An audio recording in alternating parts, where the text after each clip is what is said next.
Hello and welcome back. We are continuing our series, restoring honor to the Black communities. And today we are talking about restoring honor and pride to Black children. What would it really take? And this is part 4 in the second part of the series.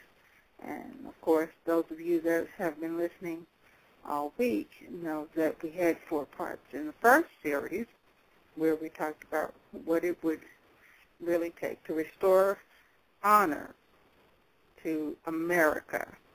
And those discussions got pretty in-depth and hot. But we are now focusing on restoring honor to the Black community. And we talked about what it would take to restore honor to the Black community. We talked about what it would take to really restore honor to Black men. We also yesterday talked about what it would really take to restore honor to Black women. And now we are at the part that most mothers and many fathers really grapple with, which is how to restore honor and pride to Black children. What would it really take to do this? And so we're going to give you a couple of points today because a couple of them came up. So we're going to kind of hit you with a couple of things. So I'm going to hit you first with the poem that I gave them to show them in the discussion this morning about what the result is, or what we have to admit if we're saying to each other. A lot of people are saying, well, we need to just, let the children that don't want to listen, or the children that don't want to do right, just let them go. And some of them we just got to let go. That's what the whole discussion was leaning toward.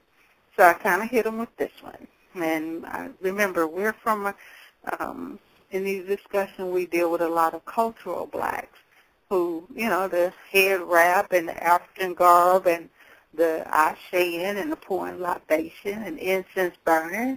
And so, to hear them all leaning toward this, I had to kind of bring it home for them. So this one is called, Are You Really an Egyptian? Did you really build the pyramids? If someone takes your land and you cannot get it back, then you are inferior. If someone takes your children and you cannot get them back, then you are inferior.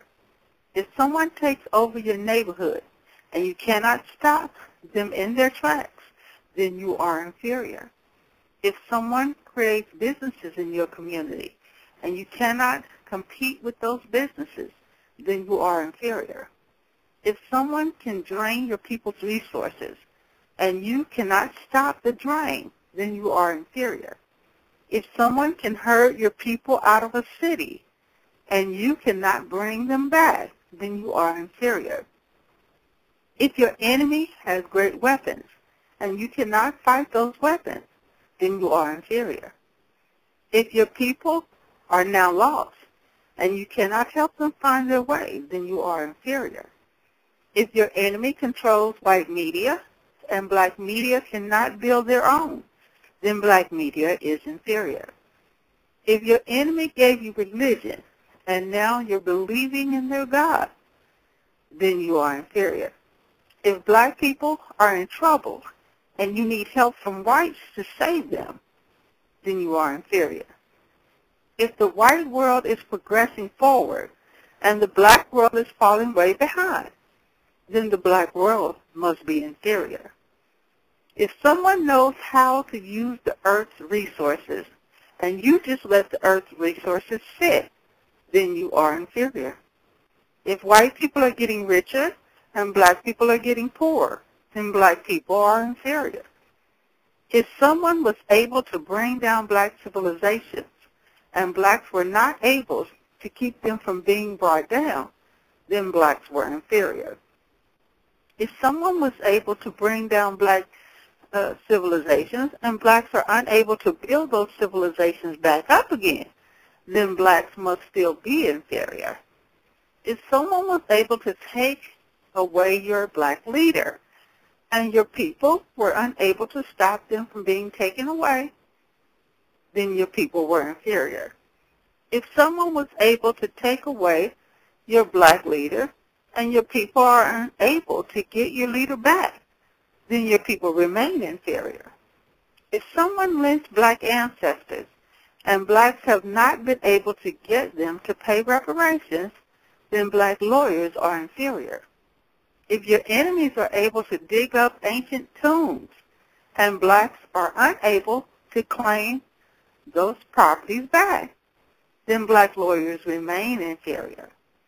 If someone destroyed black kingdoms and blacks cannot build those kingdoms back again, then your black children will be inferior. If demons are killing God's people and God's people cannot kill a demon, then God's people make God look inferior. When blacks are ready to restore the black world and black progression is on their mind, blacks will no longer be inferior. That's a Black Panther poem from Nita Black. Now, I said I was going to hit you with two that came up today. And so they said, okay, well, you hit us with that. We realize that we're whining. We need to be, about our business and get out there, roll our sleeves up, and get it done. So how do we get to these children? How you doing, Miss Black? So I just kind of gave them, there's a couple of things that I use to get them back, and get them thinking. Just like I get adults thinking, I get children thinking, whether they're gang members or hardened criminals or thugs or whatever they're trying to be. There's always something that the ancestors have given us in order to get them thinking and get them wondering, why am I doing this? What's really going on? So I'm going to give you the second one, and this one is for the children. It's also for black people, but it's called Be Proud to Be Black. God made you black, and there's nothing that you lack. He knew what he was doing, and he will not take it back.